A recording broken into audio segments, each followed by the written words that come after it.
飞升之后，李长寿也感觉自己的心态有了一丝丝变化，虽然变化不太明显，但是底气也确实稍微足了一些，以至于他在丹房中都敢直接悟道了。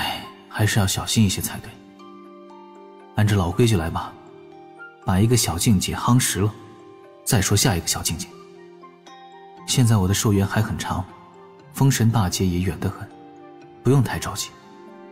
只有稳扎稳打，巩固好先机，才能去稳长生之路，才能今后在大劫中有更多实力去保住性命。先是察觉到灵娥从草屋旁飞过来，李长寿关闭部分阵法，让他一路畅通无阻抵达了丹房。很快，灵娥就从那朵云上跳到了丹房。师兄，你在烤手吗？烤什么手？这是在炼丹。丹房中，李长寿错开身形，露出那只3尺高的袖珍丹炉。挽着盒饭飘来的蓝灵娥眨了眨眼睛，看着空旷了许多的丹房，以及地上那座3尺高的小丹炉，先指隔空比划了一只大丹炉的轮廓。大的那个呢？半个月前搞炸了。李长寿低头一叹，小心翼翼地控制着小丹炉的炉火。没有丹炉本身的禁制阵法，也没有丹炉稳固火焰的手段，炼丹又恢复到了早年的麻烦，需要自己不断地控制火候，一些仙丹也无法炼制。师兄，你炼丹也要注意防护，这事儿也这般危险吗？蓝灵娥有些不放心地叮嘱着，提着那深紫色镂空雕凤饭盒放到了一旁的矮桌上，抬头看了眼屋顶，似乎也换新了。他自顾自地在旁边忙碌起来，将2张桌子拼起，开启桌子上刻画的简单禁制，然后拿出刚做好的佳肴慢慢摆好。师兄不在山中时，蓝灵娥绝大多数时间都是穿那几件宽松的练功服。师兄在山中时，哪怕几天见不到，他也都会换上美美的仙裙，偶尔还会画一画眉角，抿一些唇红。师兄，这次还是请的九巫师伯吗？九巫师伯昨日只喝传书，说是今日过来找我谈事。李长寿轻轻呼了口气，丹炉中的火焰渐渐退去，丹药也已经散发出了一缕缕药香。一想到几年前他恶搞了一次九巫，让九巫立下了那些誓言，李长寿顿时就露出了少许的微笑。这次的酒宴就全当给九巫师伯赔个礼吧。收拾好了饭菜，温上了美酒，蓝灵娥看了眼挂在束腰上的荷包，嘻嘻一笑。怎么了？李长寿等待着丹药出炉，随口道：这么快心情就恢复了？看来上次的教训也忘了吗？没忘，绝对没忘。蓝灵娥连忙皱眉，做出一副愁苦的模样。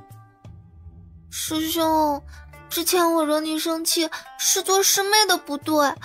行了，给我做了什么？拿出来吧。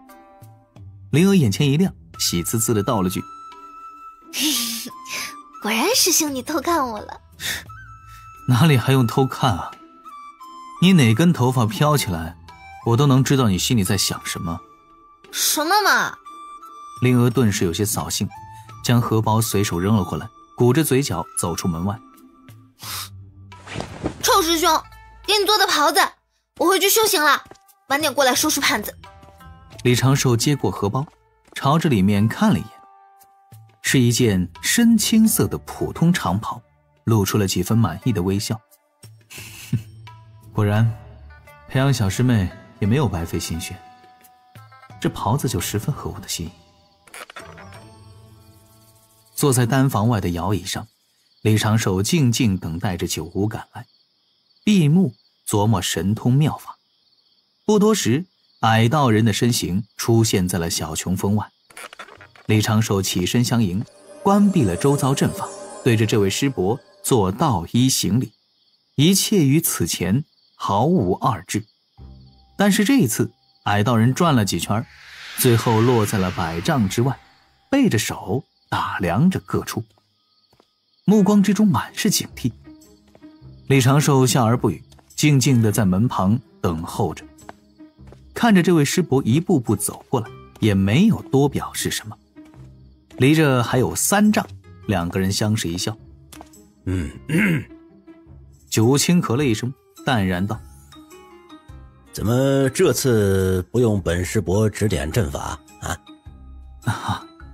弟子并未提前准备，师伯说要过来，弟子也就托师妹做了些酒菜。若师伯您想要指点弟子阵法修行，弟子倒也有些疑惑之处。不了，师伯老了，指点不了喽。师伯您在阵法上的造诣，远非弟子所能及。李长寿正色道：弟子只是在一些微不足道的方面搞了些许心意罢了。真要布置厉害的大阵，还是要师伯您这种真正擅长阵法、修为高、材料足的仙人才行。九姑挑了挑短促的浓眉，笑逐颜开。这次不给贫道留影瞧啊？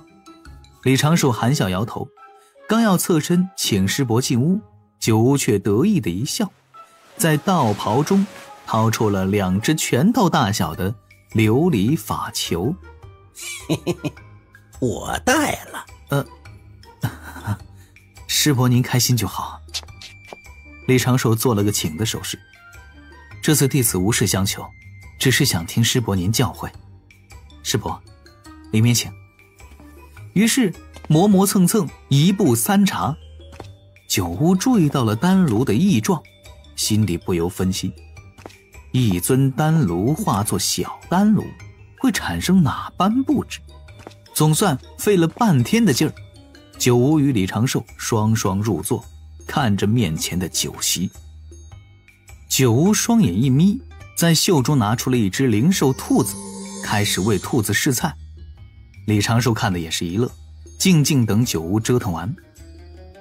总算当九屋确定今日李长寿确实没动手脚，又拿了一双自带的玉筷，这才是清了清嗓子，面露难色，沉声道：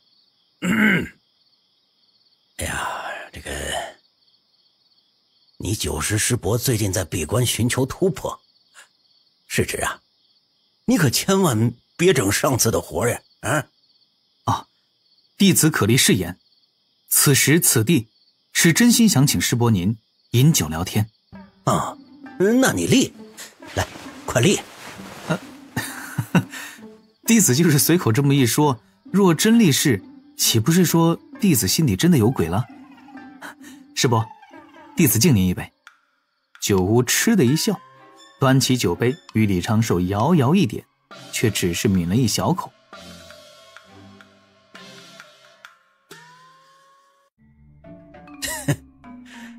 喝酒前先说正事儿啊！这次按上次本师伯立下的誓言，过来提前与你商量商量。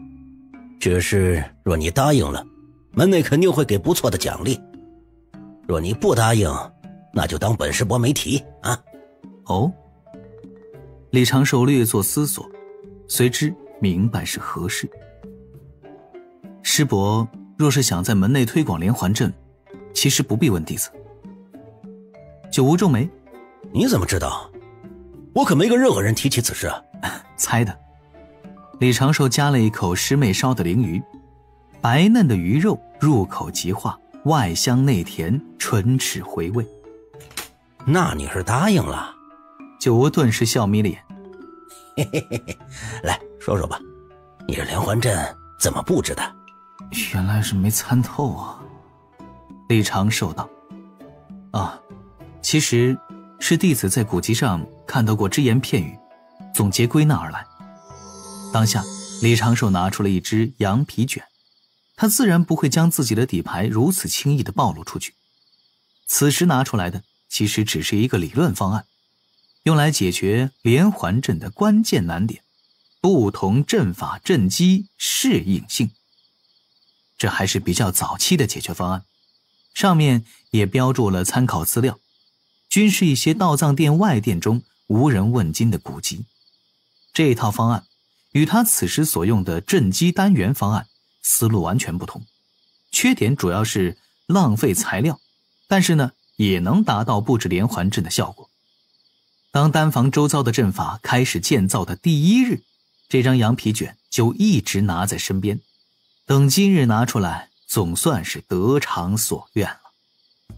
酒壶接过来之后，细细研读。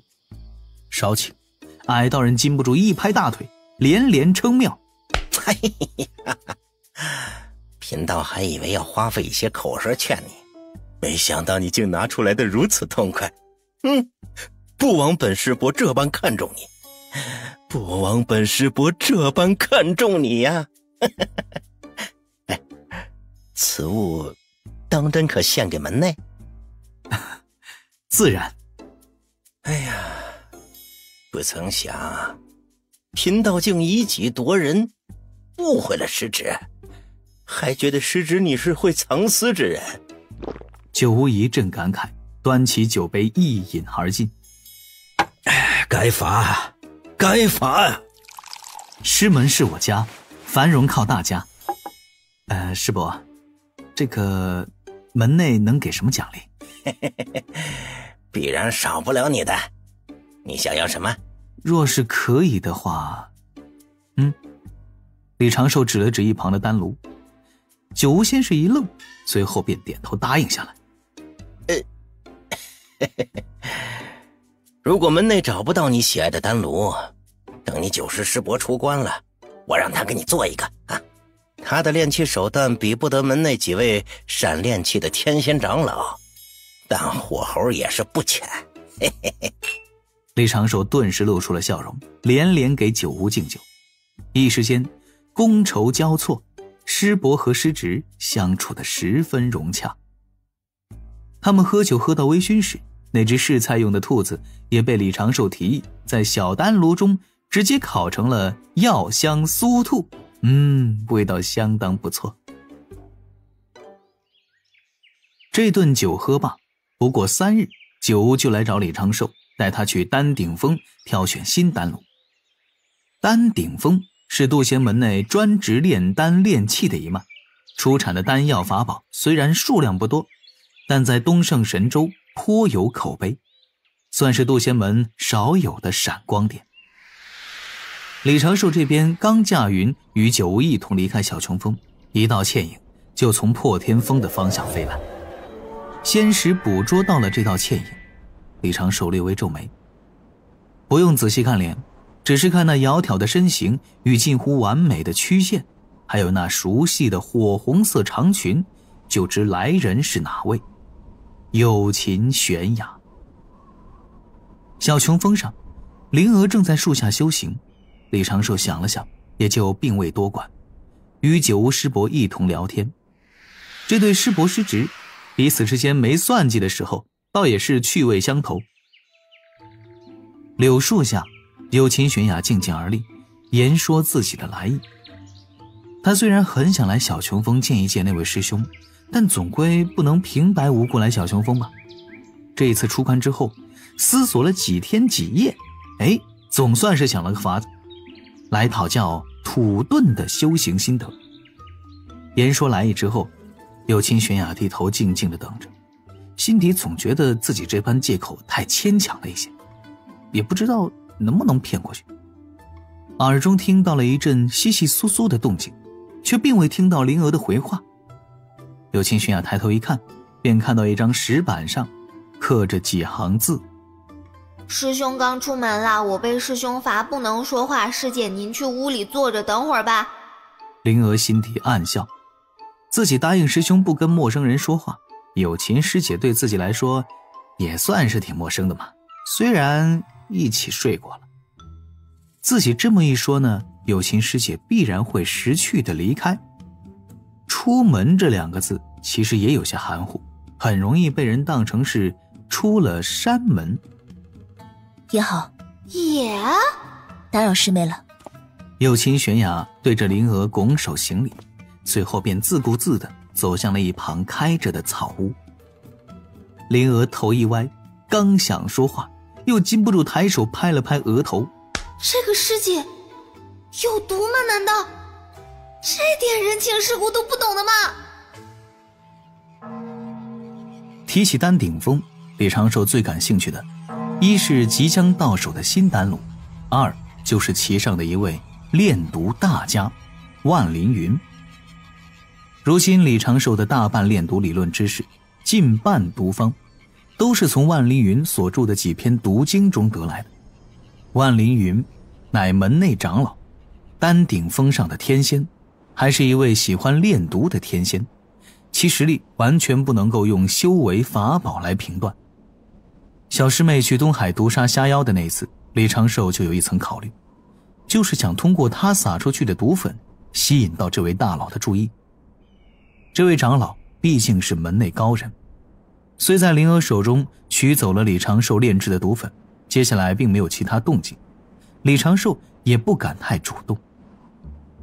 一个门内弟子主动去找门内炼毒手法最高明的长老求教，这很明显会让人怀疑这个门内弟子是不是性情阴冷，要去毒杀什么仇人。但若是转换过来，一位门内喜欢炼毒的长老非要传授门内弟子炼毒的手段，李长寿给人留下的印象就会淡化许多，主动与被动所产生的些许差异一目了然。与九乌乘云赶往丹顶峰时，李长寿的心底就在思索，好不容易有一次去丹顶峰的机会，要不要安排一场跟这位炼毒大家的邂逅？不能太刻意，也不能太随缘。如果能在万林长老那儿得到一些毒丹和毒经，那当真是再好不过了，哪怕为此得来一部分的关注度也值得。白云转过两处山峰，九乌负手笑道：瞧，那就是丹顶峰了。